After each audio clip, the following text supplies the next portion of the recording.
बड़बड़ाती जिठानी। सिम्मी की शादी एक जॉइंट फैमिली में होती है जहां उसके पति राकेश के चाचा चाची भी साथ रहते थे। उनकी बहू मेघा सिम्मी की जिठानी लगती थी। अरे मेघा, राकेश आ गया है, उसका खाना लगा दे बेटा। हाँ माँ, बस वो चेंज कर ले, मैं खाना लगा दूंगी।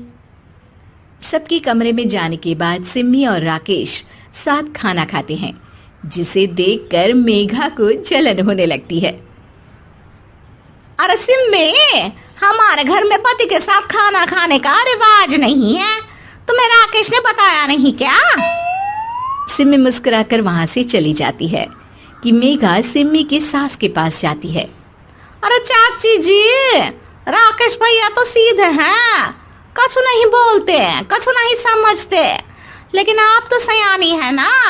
अब देखिए, साथ बैठकर खाती है भैया के, कुछ झूठा मीठा उसका भैया के पेट में चला जाए तो सिम्मी को तो पाप लगेगा ना, पाप। सिम्मी मेघा की बात सुन लेती है लेकिन कुछ नहीं बोलती। अगले दिन, सिम्मी, मैं मुंबई जा रहा हूँ, तुमको चलना है तो साथ चलो। मेघा राकेश की बात सुनती है और सीधे सिम्मी की सास के पास जाती है। अरे चाची, अरे चाची। अरे मेघा, क्या हो गया? बहुत परेशान लग रही है, सब ठीक तो है ना? अरे नहीं ना चाची, कैसा ठीक है? राकेश भैया मुंबई जा रहे हैं, आप तो जानती हैं कितने सीधे हैं, इतनी दूर जा रहे हैं, कहीं कुछ हो न जाए। अरे नहीं नहीं, मैं नहीं जाने दूंगी उसे। अरे सिम्मी, पता चला है कि राकेश मुंबई जा रहा है। ना बेटा ना, वो नहीं जा सकता। अरे माँ, उन्हें ऑफिस के काम से जाना था, लेकिन आपको तो पता है ना, उन्हीं दिनों मेरे मायके में शादी है, तो वो अपनी जगह किसी और को भेज रहे हैं। अच्छा अच्छा, तो फिर ठीक है। सिम्मी समझ जाती है कि मेघा ने सास के कान भरे हैं। वो सास से कहती है, माँ जी, लेकिन हम दोनों कुछ दिनों के लिए मसूरी जा रहे हैं। आप तो जानती हैं कि शादी के बाद हम कहीं नहीं गए। अच्छा अच्छा, ठीक है, जाओ घुमाओ। सास वहां से चली जाती है। सिम्मी अपने कमरे में कपड़े पैक कर रही होती है कि तभी मेघा आ जाती है। अरे गर्मी में सर्दी के कपड़े काहे पैक कर रही हो? सिम्मी को मेघा पर नाराजगी तो होती है, लेकिन फिर भी वो कुछ नहीं बोलती। दरअसल मैं और राकेश हनीमून के लिए मसूरी जा रहे हैं ना। का हनीमून?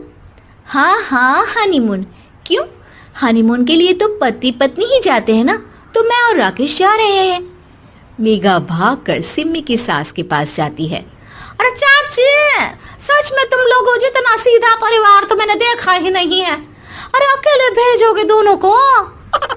मैं और सुरेश तो कभी अकेले नहीं गए। हाँ भाई, हम तो परिवार में ही अच्छे, बड़ों के बीच, ऊपर से खर्चे है भगवान। अरे चाची, पहाड़ी इलाका है, कुछ हो गया तो? सास सीधे सिम्मी को बुलाती है, लेकिन सिम्मी तो वहीं सास के कमरे के बाहर ही खड़ी थी। बस मेघा दीदी, आपसे यही उम्मीद थी। अरे बड़ी हूँ, घर के कायदे कानून तो मैं ही बताऊंगी ना। अरे तो अपने घर में रखिए ना सारे कायदे कानून। आपकी सास खुद खाना बनाती है, क्योंकि आप यहाँ आकर मेरी सास के कान भरती हैं। आपका पति हमेशा खुद खाना लेकर खाते हैं, क्योंकि आप मेरे घर में ये देखने के लिए बैठी रहती हैं कि मैंने और राकेश ने साथ खाना खाया तो खाया कैसे। मेघा दीदी, आप अपने घर और घर वालों का ख्याल रखिए। मेरे घर में ज्यादा घुसने की जरूरत नहीं है, और हाँ, मैं अपने सास और पति को संभाल लूंगी। मेघा चिल्लाती हुई वहां से चली जाती है, जिसकी आवाज सुनकर राकेश वहां आ जाता है। सिम्मी, मैंने तो तुम्हें पहले ही अपने घर का माहौल बता दिया था। हाँ राकेश, तुम्हारे घर का माहौल बहुत अच्छा है, लेकिन बाहर से कुछ लोग आकर इसे खराब करना चाहते हैं, जो मैं नहीं होने दूंगी। सास सिम्मी की बात सुनकर कमरे में चली जाती है। सिमी और राकेश घूमने जाते हैं और जब वापस आते हैं तो दरवाजे में मेघा और उसके पति खड़े होते हैं, वो भी सामान लेकर। अब छोटे मर्यादा तोड़कर घूम रहे हैं तो हम काहे नहीं। अरे भाभी, तो आपको किसने मना किया है? वैसे भी 4 दिन की जिंदगी है, दूसरों के घर में ताक झाक करके बिताने से अच्छा हो मौज करके ही बिताओ।